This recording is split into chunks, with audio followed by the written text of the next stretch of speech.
Everything seems to be in place. I'd like to welcome Deidre Candlin and Diane Haigh. Deirdre from the South Bank Centre and Diane from Allies Morrison, the architects, who are dealing with the Royal Festival Hall, which is now a listed building. And Deirdre and Diane both are old friends and have given presentations in the school before to the Environmental Access course. I think everybody has some affection for the South Bank, even in its shabby form, and will have even more so when the restoration work is complete and other developments take place. Much of it seems protracted, especially government decisions, but maybe eventually we shall there will be a positive result. At least no one can say it's not being considered over a long time. And when you consider that the festival hall was built in 12 months, 18. 18 months, I do beg your pardon. Any bids? And all this other work seems to be taking much longer for reasons beyond both Diane and Deirdre's control. We have a double act tonight, and I'm sure you'll enjoy it. Deirdre. Thank you, Andrew. Good evening to everybody. Thank you very much for coming along on a horrible wet night to this presentation. Diane is over there, it's the brunette. I'm Deirdre, I'm the blonde. And we're hoping to do this double act to talk to you tonight about perhaps London's most popular public building. It is, as the blurb on us in the brochure says, a Grade 1 listed building. I have to say the way the text comes across suggests that we find that quite a constraint. I think I should say straight away that on the whole we find that stimulating and enabling in terms of the developments that we want to see for our users. So what we're going to do this evening is talk about perhaps London's most popular public building. Very distinctive design. I'm sure most of you are quite familiar with it, but in case you're not, we're going to show some slides to remind you about particular features and the context in which it was built. It has 40,000 visitors a week, so it gives you some idea of the extent of the use of it. And obviously we've got a huge range of visitor groups actually coming into the building, both in an informal way, just visiting it casually, perhaps meeting friends, having a cup of coffee, that sort of thing, through to people who are formally coming to concerts, other kinds of performance or event. So there is a very, very wide range of visitor groups, and we'll come on to that. So that the talk that we're going to give this evening is going to be really in three parts. Where this building came from, just to give you some background to it, what it's doing now, to some extent, in terms of access, both in programming terms and in physical access terms, and some thoughts that we'd like to share with you that we call work in progress. So we beg you to remember that if you're talking to anybody outside of this room. These are not definite proposals that yet have funding and so on, but we'd like to explore with you some thoughts about how it might develop in the future and share our work in progress. And we'd, of course, be happy at the end to take any questions. So for the introductory section, which is a little more to do with the history, I'm going to hand over to Di, and then I'll come back for the middle bit about what's happening now. Thank you. Thanks. Well, I can start with the slides. I work for Allies and Morrison, as Andrew has said, and we're the architects for the Royal Festival Hall, taking care of this Grade 1 listed building. The only thing I can see that I can't do is put the lights down. Can you do that for me? I can put the projector on and I can go forwards. Oh. For you, okay, that's fine. Is the projector going on? We don't have lift-off on the projector. Sorry. did it a few moments ago. And then the blue. Okay, brilliant. Very good. Thank you. Right. Okay, this is a slide of the 3rd of May 1951, the culmination of a 2-year process. The contract for building the Royal Festival Hall was let on the 3rd of May 1949, and it was for that date a truly extraordinary process, commissioned by the LCC as their their permanent way, it might be said, of marking the Festival of Britain. The brief for the Royal Festival Hall makes interesting reading. They, first of all, required an auditorium for 3,000 seats, which was at that stage very large indeed. In fact, none of the architects were quite sure whether they could achieve the acoustic quality for a concert hall of 3,000 seats. But also, interestingly, right from the start, it was to have a restaurant, it was to have lecture halls, it was to have bars and extensive terraces. In a way, it was thought to be the building that had discovered the South Bank. This was the first time that it had been realised that from this bend in the river you got a stupendous view of the city, a view that's still extraordinarily enjoyable today. And this brief, which was slightly modified, at first it was to have even a second auditorium and an art gallery, which were dropped through pressure of funding and lack of time, and which in time became the Hayward Gallery and the Queen Elizabeth Hall, was safeguarded. And reading the LCC minutes of their meetings, of course at that time money was extraordinarily short, but the leader of the LCC, Ike Hayward, took this project under his wing, and the funding for it was extraordinarily safeguarded through this 2-year process of its building. And when we see something of the current controversies of the Millennium Dome and other buildings, one realises how tough that must have been in those days. The realisation, of course, was timed to coincide with the opening of the Festival of Britain, and there we see Mark I, Dome of Discovery, by Ralph Tubbs, as well as the Festival Hall, which actually had remarkably little to do with the other parallel process of the realisation of the Festival Hall. The architects working on the Festival Hall, talking to them, felt they were the real architects. They really didn't talk to these people who were just producing these pavilions, which turned out to be temporary. But of course, that slide also shows you some of the residual challenges that have remained with the Festival Hall, which was really the first building there, following on from County Hall, on the South Bank. You can see in the bottom left still the remains of the shot tower, which is perhaps the last vestige of the industry that used to line the South Bank. And running right through the middle of the photograph, Hungerford Bridge and the railway lines that at that time it was planned to stop Hungerford Bridge at lines at London Bridge. And one of the eventualities that was planned for was that that would become a road bridge and there would be a set down at that higher level on that side. However, the acousticians planned from the start to have to exclude the noise of the trains passing. And this was always a potent factor, and still is, in defining access to the festival hall itself. And that's something that we'll revisit again in the modern circumstance.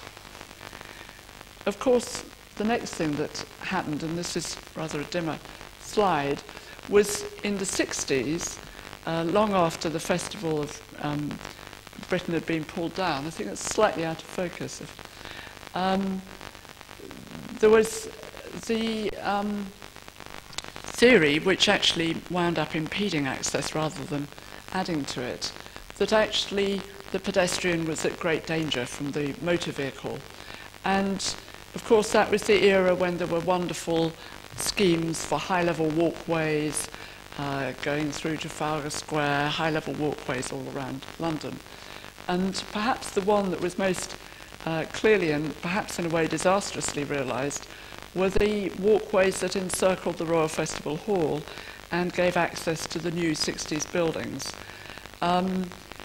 These reinterpreted the originally very easy and transparent access that the Festival Hall had with its surroundings, and rather sort of put it in a high-level corset, as it were, of walkways that have ever since, again, caused great problems for actually getting into the building.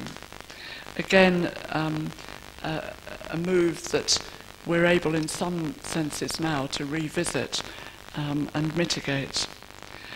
The view, of course, that everyone sees of the Festival Hall is that from the North Bank. Having rediscovered the South Bank, we somehow always think of it in a very north-south way. But of course, and this elevation was the redesigned elevation from 1964. But in a way, it was not really designed to be viewed so exclusively that way. This is Leslie Martin's excuse me, very initial concept sketch. And this dates from September 1948, just a few weeks after he'd started the job.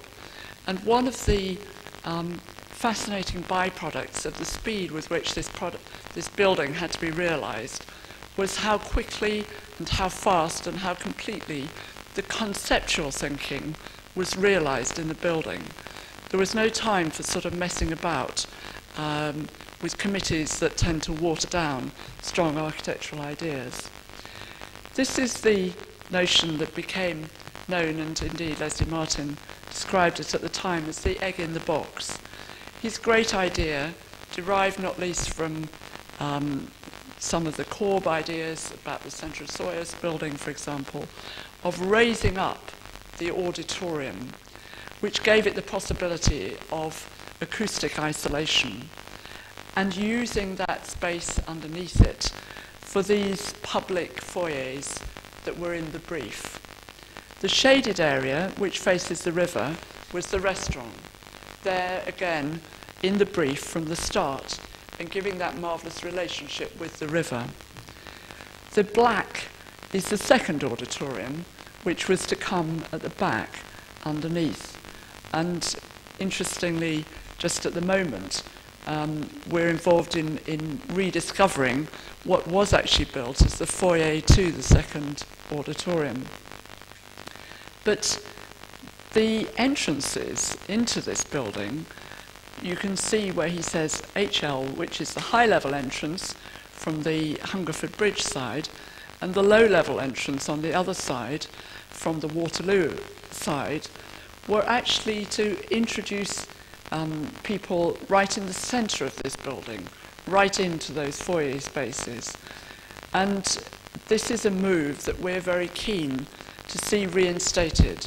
This is not the major entrance at this point, but it's absolutely central to the whole architectural realisation of the building.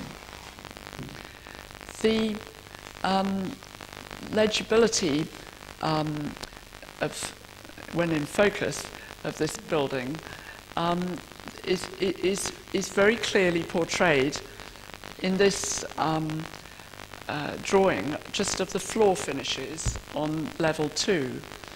This is reading the same way round as Leslie Martin's diagram, and you can see on the left the high level, the HL entrance coming in to this columned foyer space.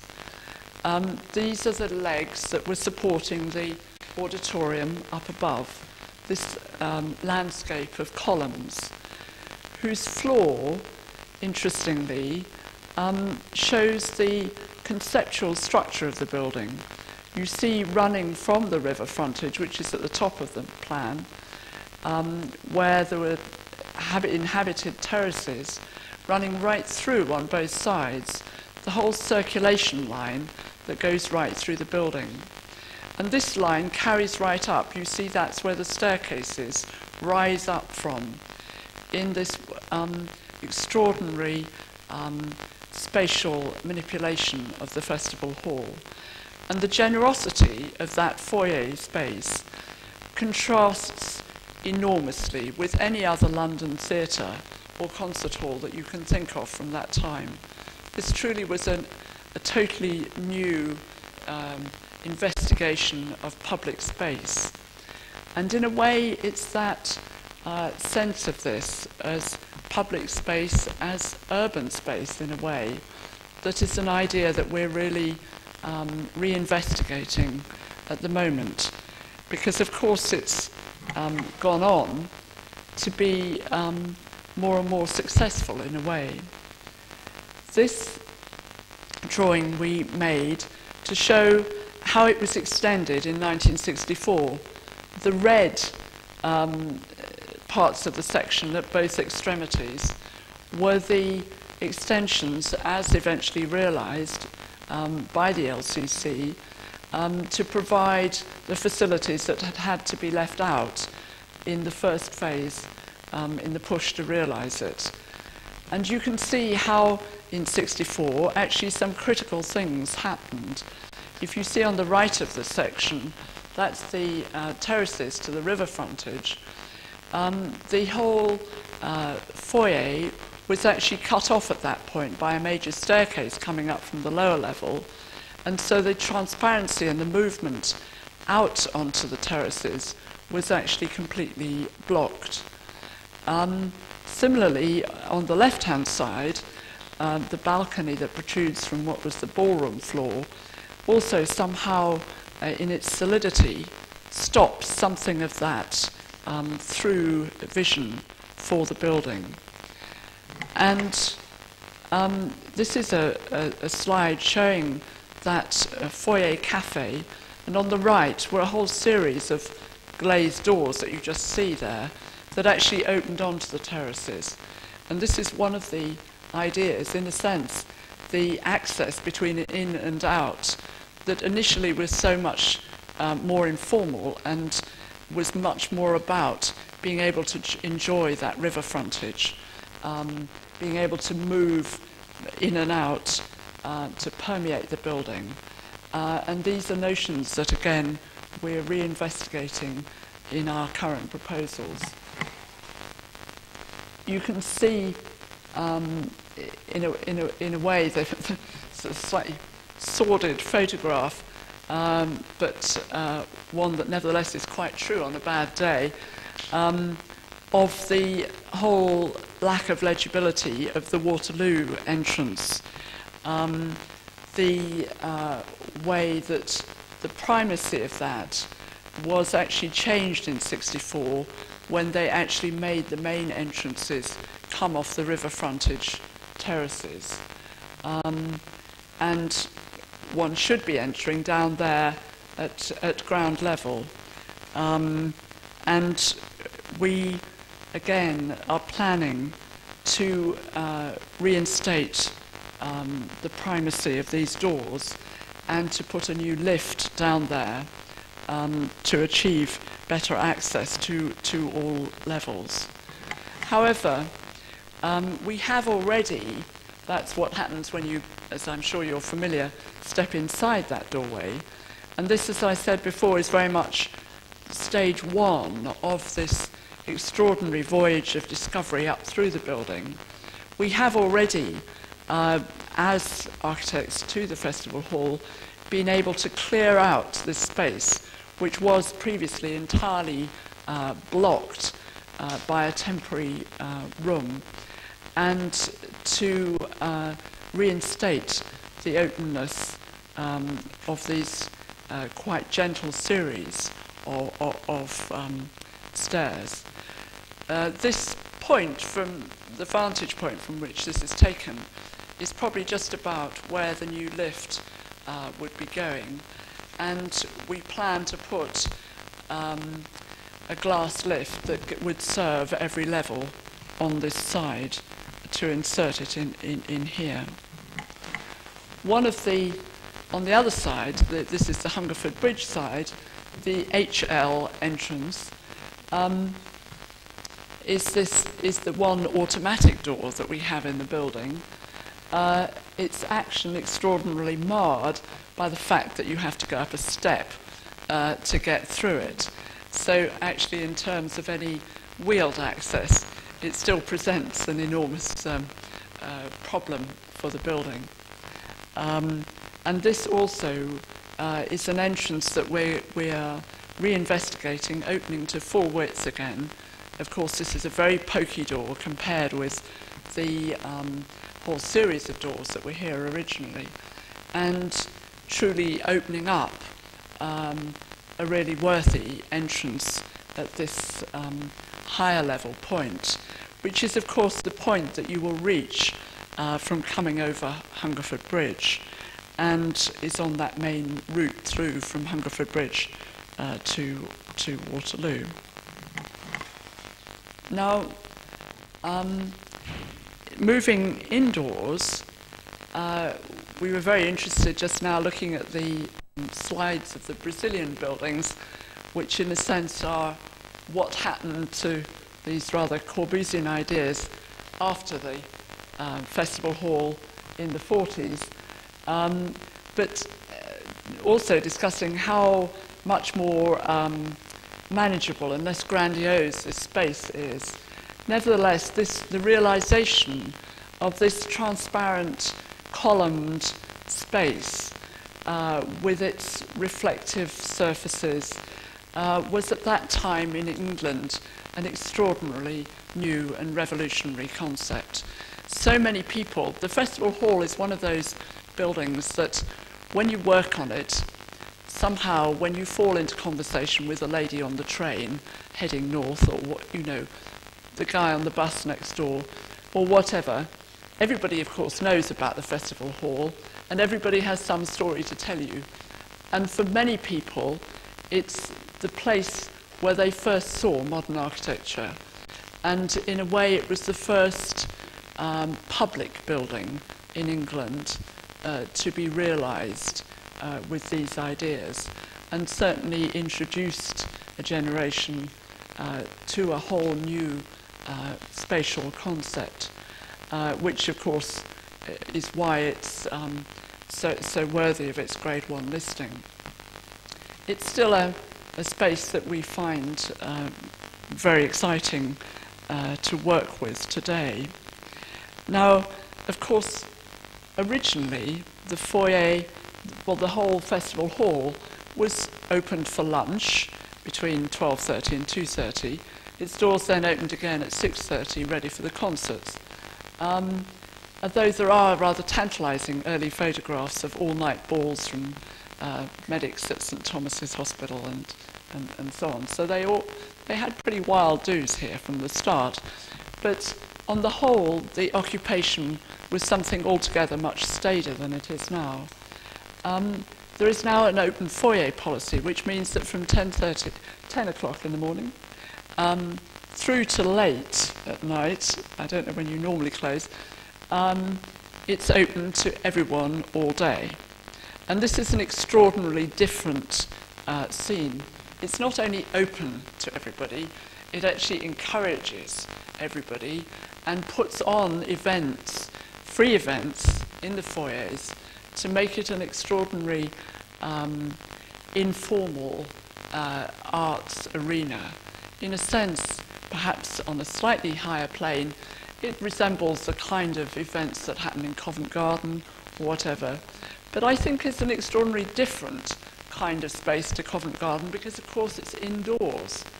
And for England, for many months of the year, one might even say on a day like today, makes it absolutely ideal. It seems to have got the recipe right, that you're out of the rain, but you can be in the sun. You're out of the wind, but it has that transparency that's a half outdoor, half indoor place. It's very, very light, and you see those amazing views of London all around you. So that in the scale of occupancy these days, there's a range and a density that was absolutely never conceived of in the first place. But I think, interestingly, totally fulfills the initial brief, the initial rather radical brief of its LCC founders, that this should be some kind of people's palace. This was not for the knobs, this was for everybody. And from the start, encouraged educational projects, encouraged children, encouraged many people to come and enjoy the arts. And that direction has been much strengthened by the parallel events that happen in the foyers, parallel to, of course, the continuing very high-level use of the auditorium and very top-class concerts that are put on there.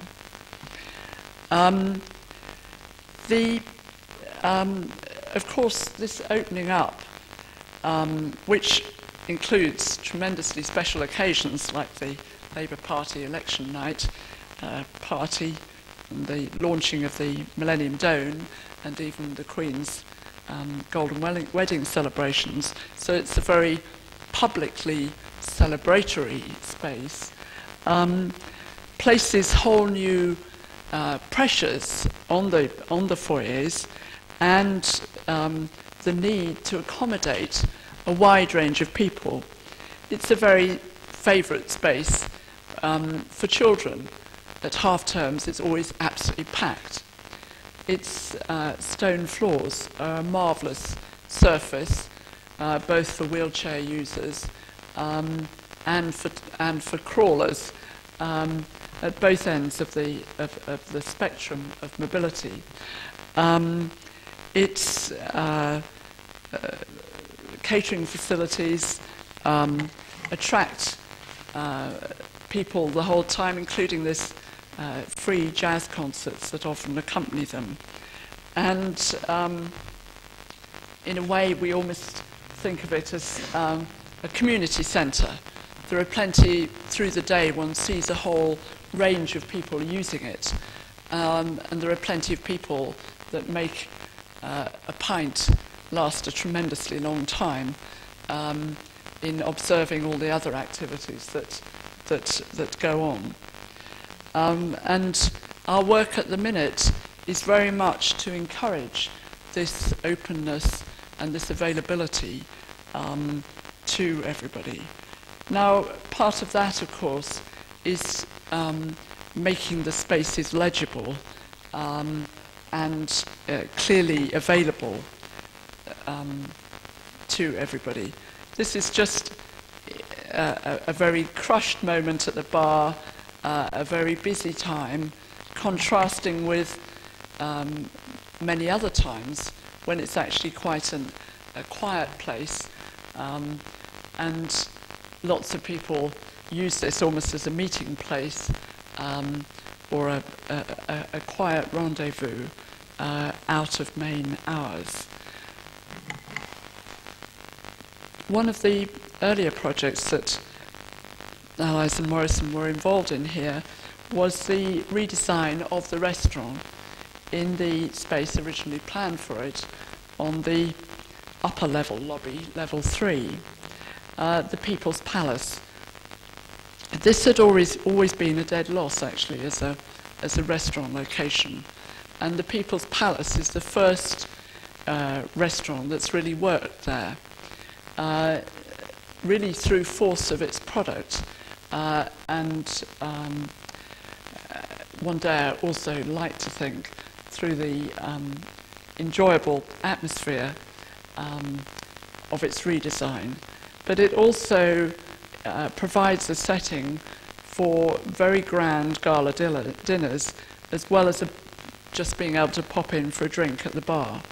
It has a wide range of uses, but it does fulfill that initial brief right from Leslie Martin's diagram, that one could see out from there to this panorama of London and enjoy that huge sweep of the bend in the river as it stretches round you. And I'll just finish with one of the very early drawings that shows that same view that was the aspiration now closely realised in the People's Palace and much enjoyed by many. I'll hand over to Deirdre, who'll say more about the activities in the festival hall. Thank you, Di. Yes, just to cast our minds back to a couple of Di's earlier slides, and to say that having taken the opportunity to restore parts of the building or to enhance it, as she's described in the case of the restaurant that you've just been looking at, or earlier when she showed the slide of the Waterloo foyer with the curvy roof and the coloured lighting, I'd just like to say that every time we take the opportunity to do those things, we are always seeking to see how we can improve disabled people's access. They seem to us always to be opportunities as we go back to see how the building worked well in the past, to also move things forward in terms of that specific need for access. So that, for instance, the introduction of the new restaurant also allowed, as part of the same scheme, the development of a unisex adapted toilet adjacent to that facility, and also meant that we had the opportunity to designate specific lifts on either side of the building for priority use for wheelchair users and for ambulant disabled people. So as we make one step forward, we try and make some other specific steps forward in terms of that form of access to the building. Similarly, in the Waterloo foyer, the thing that we actually moved out of that space was an education area, which might sound very strange because it would sound as though we were removing an important facility. But actually, as you've seen on the slide, there were a whole lot of steps up to that space. So in fact, it wasn't accessible to people who had difficulty with steps. So we've moved our education space to ground level, and it's now fully accessible, again with an accessible toilet provided. So as we make the moves of the different facilities around the building, we take the opportunity each time both to be perhaps more true to the original plan, as Di's described, but also to advance facilities in terms of access that simply weren't even contemplated in the 1950s. So that's just to make the connection to the next section of this talk, which is more about, having looked at the building and where it's come from, this is about what the building's actually there for, in terms of its arts programming, in terms of the ways in which access is provided to that through education programming, interpretation and outreach of a whole variety of kinds, even marketing, because of course ticket pricing is important in terms of access to the arts, and in terms of other support facilities, such as the ones I've just been describing. So moving forward, these are two views now, the one you saw just a moment ago and this one of the auditorium. And many of you will know, of course, of the sort of mainstream concerts, the classical music provision, but may know a little less about the very wide range of programming, particularly in the last 5 years or so. Quite an extraordinary level of access to the arts in its widest sense being provided in one building over the course of a year. I've put on your seats, in fact, the June, July, August diaries, just to give you some idea, when you go away from here, if you're not familiar with it, of the real extent of the diversity of things that actually are put on. And just to give you a small idea of that, in the last 10 days, we've had the Vienna Philharmonic in the Royal Festival Hall, we've had the United Nations of Football just before the World Cup, and we've also had live music accompanying Bugs Bunny cartoons, Bugs Bunny on Broadway. which I have to say, it might sound terribly down market perhaps, but was enormous fun and brought a very wide range of both adults and children into the concert hall, perhaps their first experience in it, and a very positive one, judging by the amount of laughter that I could hear over the tannoy coming into my office while I was working on this talk. Pause there? Yeah. Yeah. Well, we'll pause at that moment in the itinerary and come back to the activities. I think probably people need a break.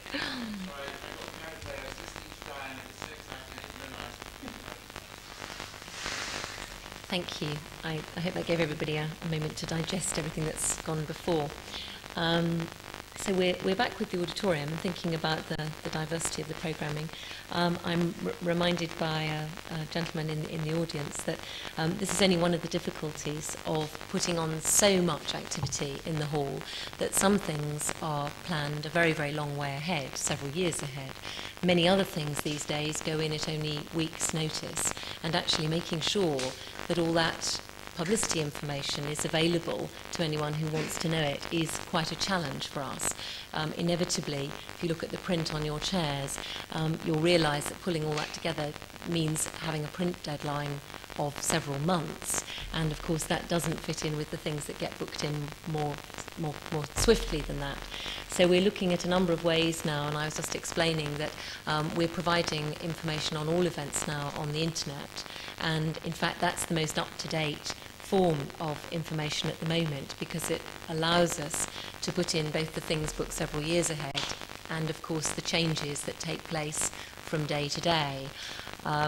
In the business that we're in, every single day there are changes to the programme order of the concerts, sometimes sadly to the soloists due to illness or other considerations. So it's quite a task to actually keep our audiences up to date with all the changes that are happening, new events or new sequences. So that's an interesting one in terms of access. Looking also at the auditorium, and we've confined ourselves to the festival hall as a Grade 1 listed building. One of the things, though, that comes to mind is that given its design, one of the issues we've had to deal with, of course, is accommodating people with different types of disability, finding provision for them in various areas of the hall, so that there is choice. There is a decision about whether you want to sit close, sit further away, and whether that is actually about the physical access in terms of wheelchair places or places for guide dog owners. Obviously we've also got things like the infrared system and other aids to accessing fully the whole performance here within the auditorium. So those are issues that we need to deal with. In addition to that, we've also got the sheer challenge that the complexity of the range of events that I've been describing presents in terms of the actual building. And there's a lot of work still to be done to actually accommodate this range of activity comfortably within a Grade 1 listed building. For instance, the boxes that you're looking at on that slide on the side of the hall are at least at risk of being damaged each time we erect a full proscenium arch for the ballet each year. So for the ballet, Royal Ballet, because if you know the concert hall, it's basically a level platform, and yet we've got to introduce all those flying facilities and so on each year for the Royal Ballet. So it's quite a challenge to actually do that in this hall, and some of our future thinking is about how we can do that better, and also how we can make sure that when we make those temporary changes, they don't adversely affect the experience that people have of viewing from different areas of the hall. So we've talked about the range. We also cover, having said about some of the arts activity, we have such things as degree ceremonies, things like the National Festival of Music for Youth, in which thousands of young people come in for 1 week a year and compete in a whole variety of musical competitions, choral, ensemble, bands, and so on. So that happens in the summer. There are also the family concerts where children get to try period instruments. I watch with great fear the other day as a child held a 300-year-old violin belonging to somebody who was about to play it in the orchestra at the Age of Enlightenment. And we've had some wonderfully entertaining concerts recently called The Rough Guide to Music for young children. So there's a great deal going on, from the high classical to the very popular, like the Bugs Bunny that I mentioned.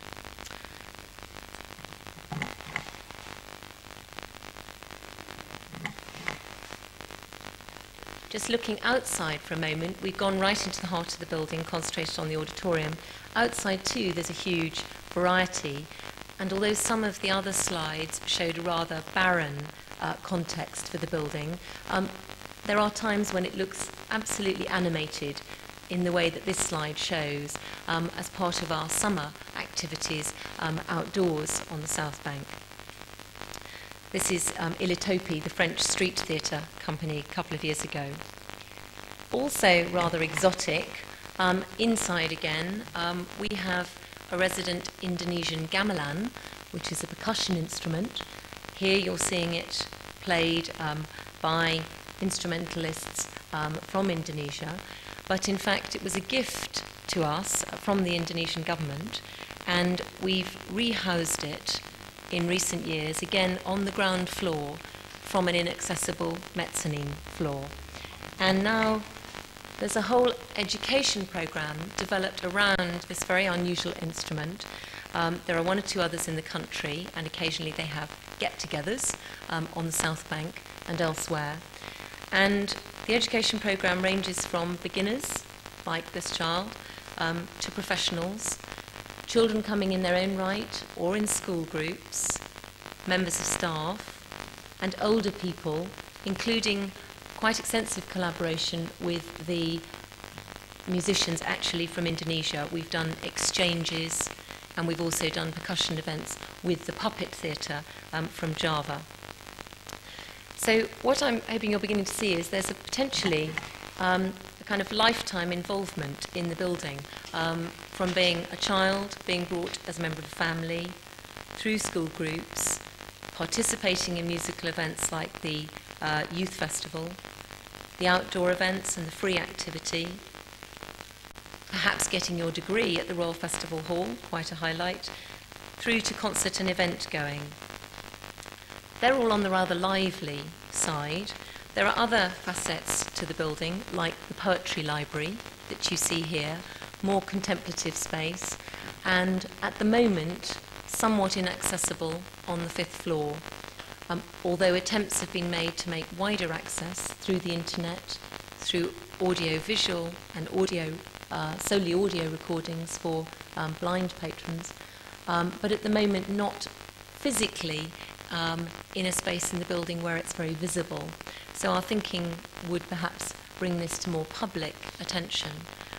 Having said that, 25,000 people visited it in 1997, so it's already getting good use compared with when it was hidden away at the Arts Council somewhere in central London a few years ago.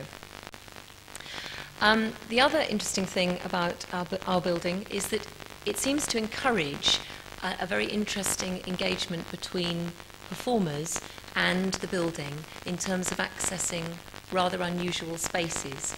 And adjacent to the poetry library is, or just above it, what used to be a roof garden. I don't have a slide, I'm afraid, but that gave an idea to a choreographer in residence that we had for exploring a commission that would take place up there, which was done last August. Also, we've worked with the company Coralie, whose members have learning disabilities, and they decided as a group that they would run a project in the goods lift and in the area around the goods lift in the building. And these kinds of things challenge not only our preconceptions about what different parts of the building should be for, but they challenge our staff to rethink which areas are for performance and which areas are for servicing. And so obviously we've needed to undertake a good deal of management training and increase awareness through specialist training to get our staff to also engage with these novel ideas. Moving on from the Poetry Library. Just to touch on this space I referred to earlier, I said we'd moved an education space from an inaccessible area into an accessible one. And this is just looking at another Allies and Morrison project, an incremental improvement. The Hot House, it's called. This is the education space they made. And you're looking down into it. Just to the bottom of the slide, out of shot, and to the left, behind the wall, is the ramped access to it. And off to the left, in the far corner, is the adapted toilet. Moving outside again, more innovative ways of working with the immediate environment outside the building. This is Strange Fruit from Australia, animating that front terrace. They're on incredibly long, bendy poles. If you didn't see them, and if they're ever on again, I would urge you to see them, because it's completely extraordinary the way in which they move about the space in the air and make amazing patterns and so on around the building. Moving on again, this is a crowd of children working with the London Philharmonic Youth Orchestra and working on a project involving marionettes that they've made, and then performing a piece accompanied again by young musicians. This last one moves on from children to older people. This is a scene from our summer festival, complete free activities, about 3.5 weeks each year. It's called Blitz, and it takes place on the ballroom floor primarily, which is where this is shot, and explores every facet of new dance and every type of dance form that is available, including, as well as many participatory activities like this one, opportunities also for a resident choreographer to make a work on the building. And last year's, just to give you some idea how extraordinary they can become, Shionard Hughes brought a 50-strong male voice choir, complete with conductor and accompanist, a group of boys under the age of 11, 3 professional dancers, a harpist, and a clog dancer from North Wales. And they made an extraordinary piece on the ballroom floor that explored that space and also explored outside the building. And as part of it, they promenaded around behind the ballroom floor and on the walkway outside and then back into the ballroom floor by the low-level entrance. So they went out by the high one, went all the way around and came back in by the low level. And people stood on the main foyer and watched this amazing musical and dance movement piece, also exploring the building, which was fantastic. The rest of the year, having had its great highlight in August, the ballroom hosts the free foyer exhibitions programme, another way of engaging with the building, including each year 3 specially commissioned site-specific works. Some of you may have seen the recent Fong Fai-Affinate piece with all the pigeon sticks, you know, those things that they put on buildings to stop pigeons landing on them. And he did a big piece in the middle of the ballroom floor that consisted of thousands of those, all sorts of different designs, shimmering across the distance of the ballroom floor. Well, that's the look at what we're actually doing now and the range of activities. The next chapter, the last section of this, for which of course we don't have slides, is our work in progress. Di's talked a bit about it in her talk, and I'll talk a little bit more about it. Bearing in mind, of course, this is all live and subject to change. You will have read, of course, that the South Bank site development is not now happening, as we had been reading about for a long time. The Heritage Lottery Fund money, on the other hand, that relates to this building, is still earmarked and tantalisingly hanging there to be taken and used. We also internally in the building have just practical considerations like catering and shop contracts that are due to be re-tendered. So we have an opportunity now, it seems, to have a think about how we want this building, which has developed in so many ways, as we've described over the years, to think about where will the new centre of gravity be in relation to this building if there isn't a Crystal Palace. how will that affect the external connections of the building in its wider urban context? And we'd like to think that this is the big opportunity for a Royal Festival Hall-centred development that refreshes our earlier lottery proposals, and that will seek to resolve the kind of tension that I think we've been describing in the building about its popularity and the balance between the sort of high art, as you might say, and the popular culture that it seeks to bring together. So we've been doing some thinking about how that might go forward, and very much in the context of the needs of our different users, and working with the idea that Di described before of the internal piazza urban space at level 2 on the main foyer, just adjacent to this slide. We've also been reflecting on some recent research about our audiences and about the things they say are important to them. And interestingly, they are playing back to us the same things that were important when the building was first designed. The importance of its external connections, the ease with which you can walk to the building, you can get the tube and then actually pass through that part of South London or across the bridge from the North Bank to the building, the ease with which you can park if you need to, particularly perhaps if you're a disabled driver, need to be close to the building.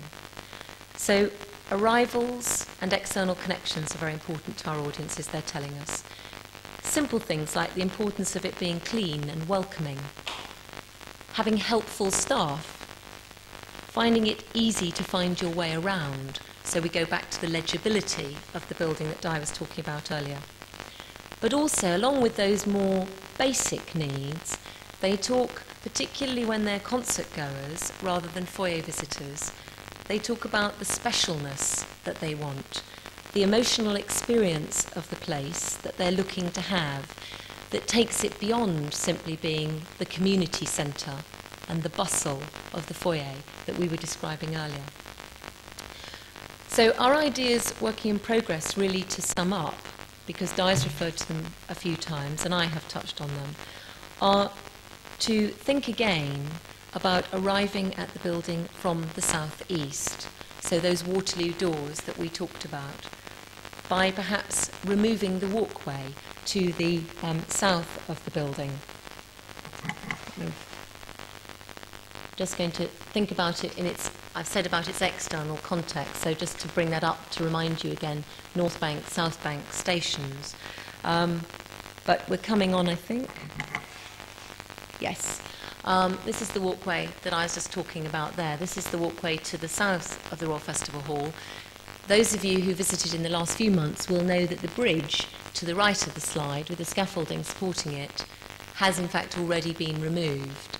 So the process of being able to see this building very clearly as you approach it from Waterloo is already begun. And that bridge, the reason for the propping there is that's the day it was being taken down. So most of it's being held up to start dismantling it one piece at a time. So that bit to the right has already gone. So in our dreams, if you like, we imagine the rest of that walkway removed so that the building can once again reorientate to Lambeth and also to Waterloo International, now on that side of the building. Having done that and approached the building now from the original main entrance on the Waterloo side, we'd like to improve the clarity of access for all, re-establishing that low-level entrance and the one on the opposite side at high level, and then restoring the fluidity of the circulation flow up into the building. When the building was really reversed in 1964 and everyone was encouraged to arrive from the riverside, the clarity of that set of stairways symmetrically running up either side of the building to the upper auditorium was completely gone.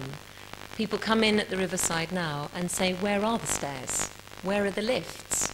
They can't find their way about. So we'd like to go back to go forward and actually arrive at the original entrance point. That will probably mean, repositioning the box office, repositioning the cloakroom, programme sales, all those supporting activities to connect again to the new arrival point. It will mean providing vehicle drop-off in relation to the new low-level entrance. It will mean providing the glass lift that Di has described to give access at all levels, connecting all the way up the building, and provide still increased choice of seating for instance, wheelchair users. We also need to clear away the kind of backdoor things from the new front door. When you look at this slide, you'll see on the left a striped little booth, which is the place where all our service vehicles arrive and where all the musicians arrive to go before they go to rehearsal. You can see, in fact, in this slide, a red van about to turn in and make a delivery. So that's not a very good part of the front door. That needs to be tidied up. We then also need to rearrange the foyer catering and facilities as they're currently provided. Although the diversity is valuable now and provides access, in fact it doesn't work as well as in the original plan, and we would probably seek to move and enlarge the cafe and reconnect it to the terrace, as our earlier slides showed worked so well in earlier times. We then rearrange the book and record shop and probably place them on either side of the foyers in the original cores of the building.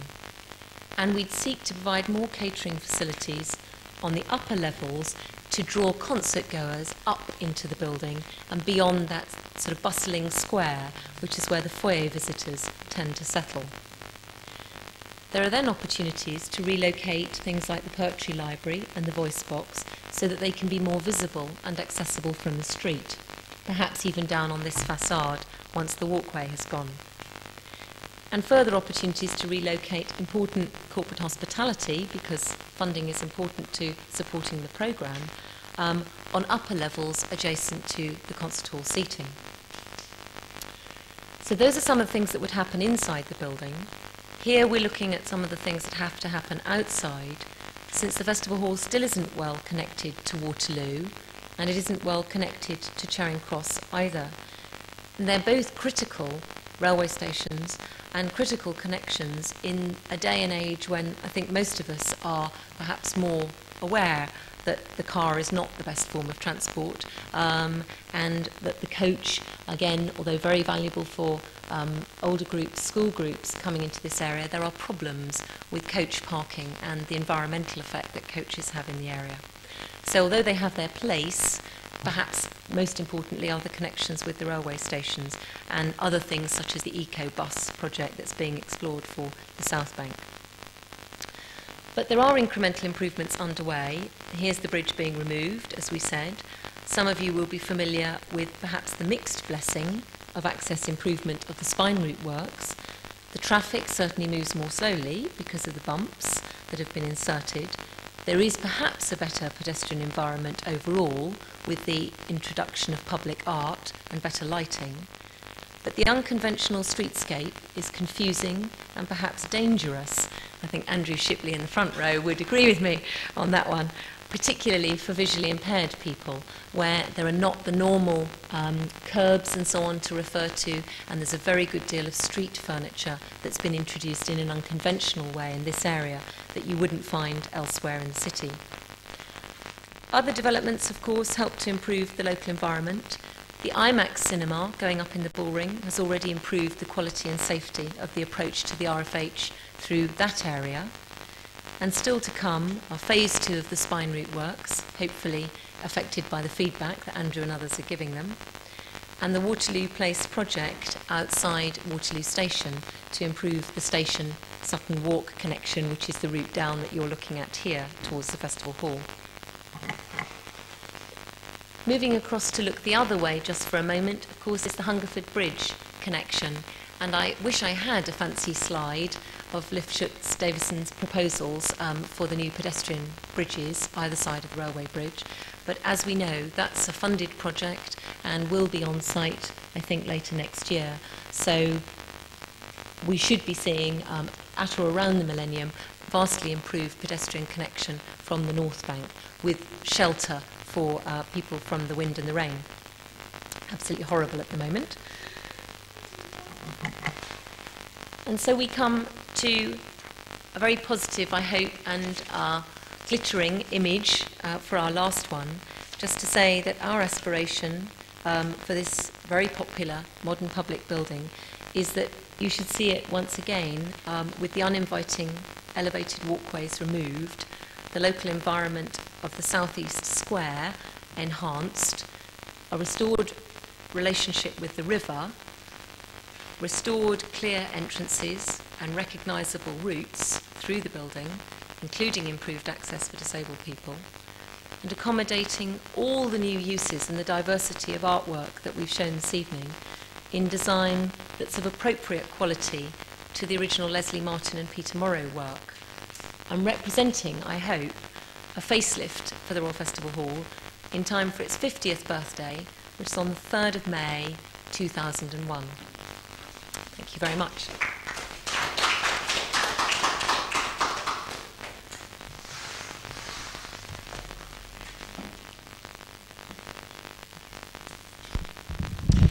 Thank you both very much indeed.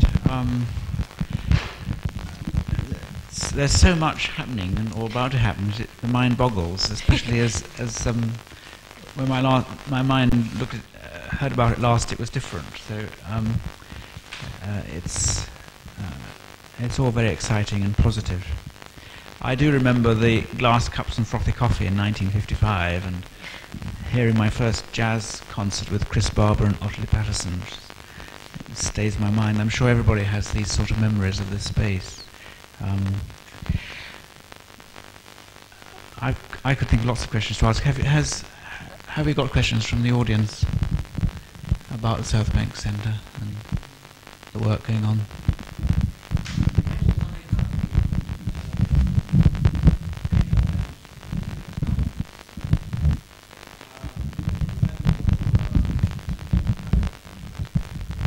Yes. Well, it's not Nutcracker now, but...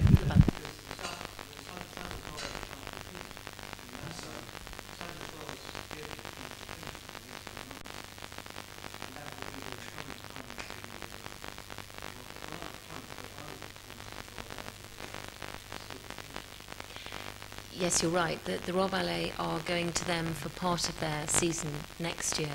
They're still coming to us at Christmas with a triple programme, including, another interesting challenge for the building, including La Fille Malgarde, which has a horse in it. And I'm looking forward to, well, we have worked out how to get the horse onto the stage, in spite of the change in levels. So they're going to be with us for next Christmas. But what we're still doing is exploring some of the larger dance product from around the world, for which Sadler's Wells will still be too small a house. And since the Colosseum has its own plans to develop more for opera, I think there'll still be room in London for, on some occasions, a much bigger auditorium that's looking to support dance. And, of course, we'd like to house the occasional opera and other staged and semi-staged activity, which will sometimes demand that scale of infrastructure. But it won't be the main part of what we do any more than it is now. It's going to be a from time to time thing rather than a regular part of programming. Referring to the idea to remove the walkway, Yes. you will continue to hold the level outside of that what we got at the entrance to the high level. Yes. Through a single door. Yes. You will continue to keep that. Yes. Now the problem is that in order to get to the water, you can't do that because they've actually sealed it off. Why have they done that? Series of reasons, more pragmatic and more strategic. At the moment, the walkway that you see there, the bit that you're probably familiar with that ducks underneath the railway bridge and runs along towards the Shell building and then back towards Waterloo, that is in fact in a dangerous condition, and that's why it was closed originally.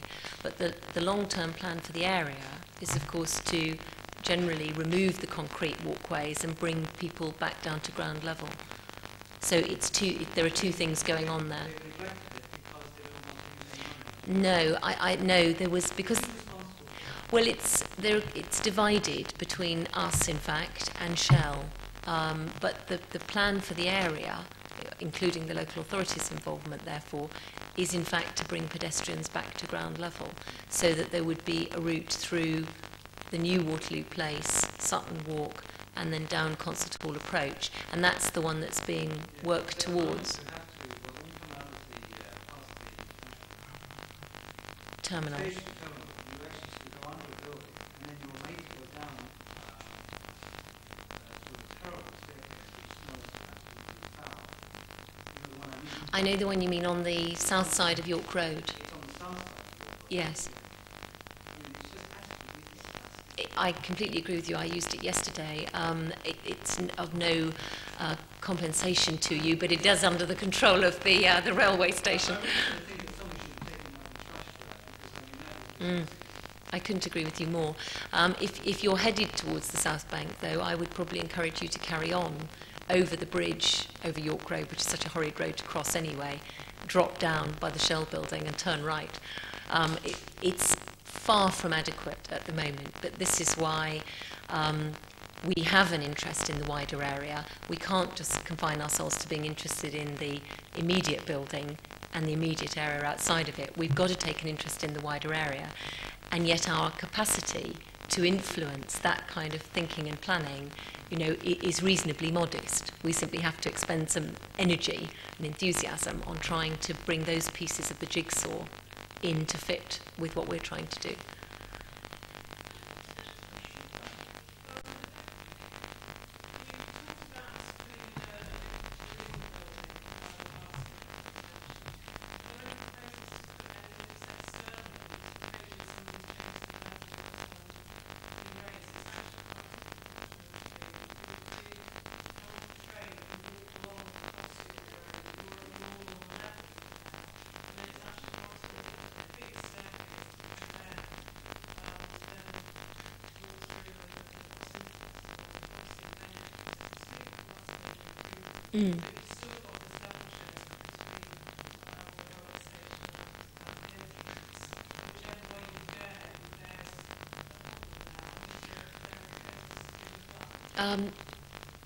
I don't know enough about the detail there have been so many revisions to the Waterloo Place scheme that I just don't know the very latest. But since you've made the point, I'll certainly, put it in my brain and go back to people about that. Because if they take that forward, it seems to me the opportunity is there to make the change of level at Victory Arch and then make it all on ground level from there. So that would be logical, and I hope they've already taken that on board. If you look at it the other way round, in terms of coming from Embankment or coming from probably Charing Cross, there's the direct route through, and I know more about that scheme, and my understanding is that they have secured a level route all the way to the south side of the river and then a lift down. So that bit has certainly been taken care of. I take your point entirely about the need to make it continuous and then change the level in order to come in at ground level. Yeah, thank you. I don't visit too often, so I may not know the centre as well as some others here, but when I do go, it's partly the joy of the surprise when you're in there to find out what's happening. But if you're not minded to enter the building, I'm relatively unaware of what might be happening in the next few days. Very little external display as far as I can see of what events there are, which ones are free, which ones have to be pre-booked, which ones still have seats available. So to that extent, it sort of has a rather campus-like austerity to the site, I think, as if it's only for those who are in the know, the regulars. Can anything be done without upsetting the stark architectural style, which clearly has been valued by the English Heritage Listing, to make the thing more approachable in terms of, to the passer-by, suddenly becoming aware that this isn't just a cafe in a big building. There is something beyond that, and it is available sometimes at short notice. Yes, I think you make a fair point, and it ties up with the gentleman over here who didn't know about Bugs Bunny either, because that was booked at short notice. I think you're right that in terms of the exterior of the building, it's not as transparent as it might be in terms of proclaiming all that's actually going on. And I think I probably ought to turn to Di to answer the specific question about what we might be able to do, to what extent the listing is a constraint or an enabling factor in all of this. But I will just say one thing, which is that this point has not gone unnoticed by those of us inside the building thinking about this summer, and we're going to try something that I think will only be a very modest step in the direction you're talking about, but we're going to put in some temporary display boards, in fact on that terrace at level 2 outside, because that's at the moment where most people pass by in big numbers, and that's going to show all of the activity for the summer months, in other words, the summer on the South Bank. And that'll include both the ticketed events, but all the free activity.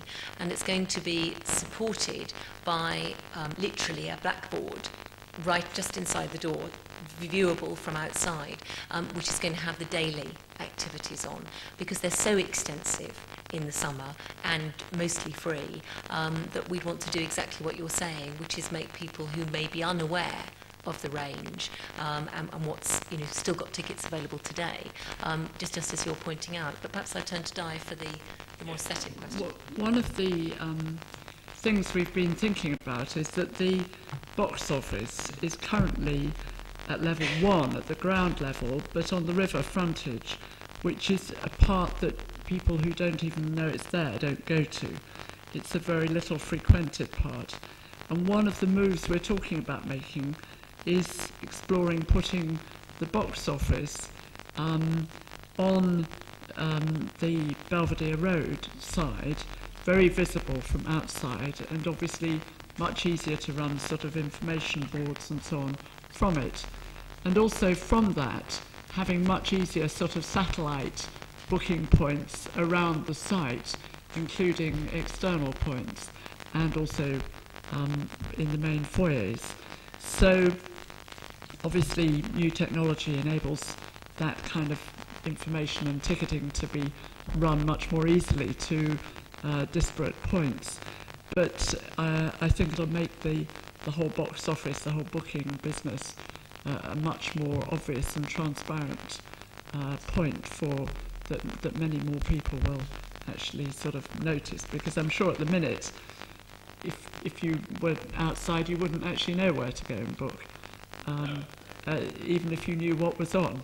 And obviously it's entirely in the South Bank's interest to investigate such information. I'd have thought you might be worth looking at some of the JCDecaux type scrolling message signs, Yes. which are very familiar to Yes, Christians, so yes. they could be put at Waterloo International, presumably, as well as Yes. a few other sites on Yes, the river yes, frontage, yes, without necessarily impairing the immediate Yes. setting of the building. yes, yes, There's a That's lot of right. advanced Yes. signage material there, yes, which should be Yes. employed, and I Yes. think that's quite in keeping with, Yes. as you say, sometimes the rather anarchic booking yes, program, yes, to show that it isn't just for people who've yes, got a Visa card and Yes. can book a month in yes, advance, yes. to show that it is a place You can that go, ordinary folks just, can pop yes, in. yes, I think yes. the other thing that would improve access is sometimes you don't just need to know when the performance starts, you need to know when it ends. Yes, Yes. A yes, lot of British organisations don't seem to Yes. realise that, yes, especially yes, if you're travelling some distance. Yes, no, I It's agree. almost as important to know Yes. when it ends yes, as when it yes, begins. yes, That's an interesting point, and actually we run a special performance timings line, which will give you what we estimate to be the end of the concert time for the next 48 hours. So if you're planning, we can give further ahead information, but of course it gets less and less accurate, the further ahead you are. Conductors simply take some works at different speeds, so we always have to give a measure of guesstimate about it. But yes, we understand that point if you have to plan a journey.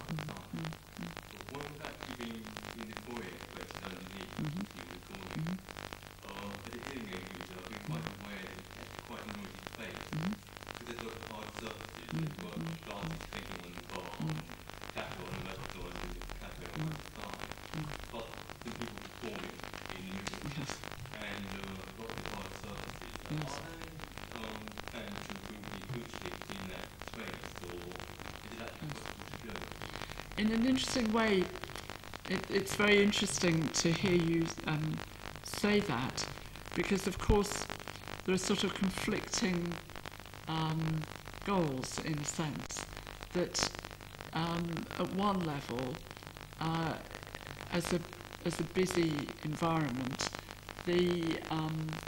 for example, the commuter jazz that happens there, permeating through the building, in a sense tends to sort of involve lots of people in the fact that there's something happening. And then other times it's actually very quiet. There are fewer people and less events. And I'm not sure that obviously more absorption would be an answer to limiting the permeation of that noise. And whether that's actually an acoustic goal for that public kind of space is an interesting discussion, because I realise it on one level makes difficulties for people, on another level it's what it's all about. But interestingly, when one looks, and we've been looking in recent weeks at how people distribute themselves on the tables around that level 2 foyer, there are much quieter spaces and edges of spaces that, of course, for many people, you're just wanting to have a quiet conversation with your friend that you've met for lunch. You're not actually wanting to be in the middle of all this, the jazz and so on. And it is interesting how there are different patterns of seating and different corners that you can find.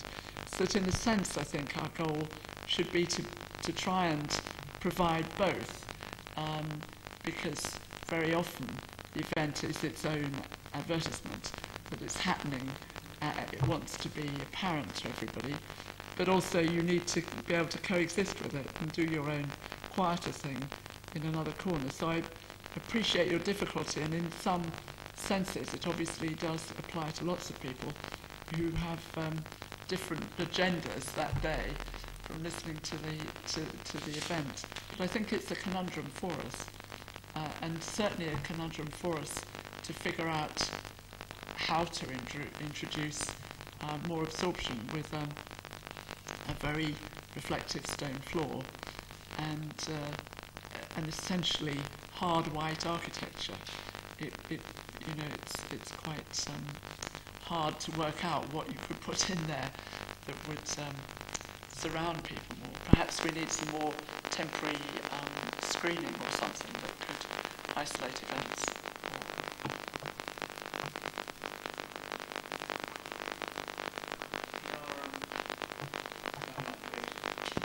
We are running up to 8 o'clock now. If there aren't any more questions from the floor, I'm sure you can ask questions after to Diane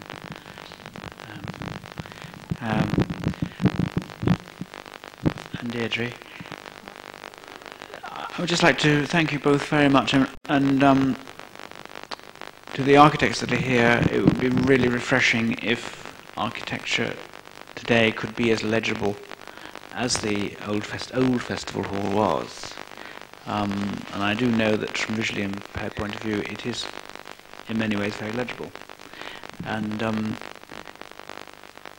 which this room certainly isn't, and the spaces in this school, because of the way the place is just decorated, simply badly. Thank you both very, very much indeed. Thank you for Thank you for inviting us. inviting us. Yes.